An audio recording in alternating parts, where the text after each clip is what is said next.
કે જેલ નહીં, મોતનું કફન માથે બાંધીને નીકળ્યા છીએ અમારી માતાઓ બહેનો માટે, અમારા ખેડૂતો માટે, અમારા યુવાનો માટે જેવડી તાકાતથી લડવાનું થાય તૈયારી સાથે નીકળ્યા છીએ.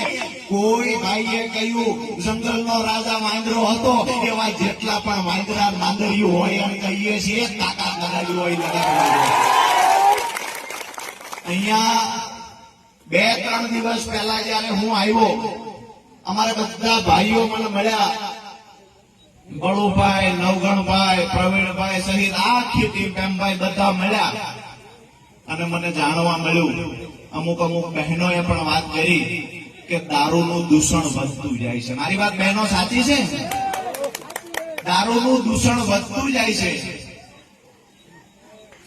ગટરની પરિસ્થિતિ અઘરી છે, પાણી લોકોના ઘરમાં આવે છે, રોડ તૂટી ગયેલા છે, આ ઘણા બધા પ્રશ્નો છે અને એની સૌથી વધારે કોઈને પીડા હોય તો એ બહેનોને છે અને એટલા માટે જ આજે આવડી મોટી સંખ્યામાં બહેનો ઉપસ્થિત છે.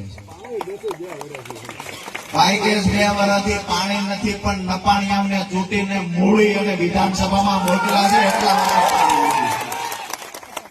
ચોમાસું ચાલુ છે, વધારે વિશેષ કાંઈ એ વાતને લઈને નથી કહેતો.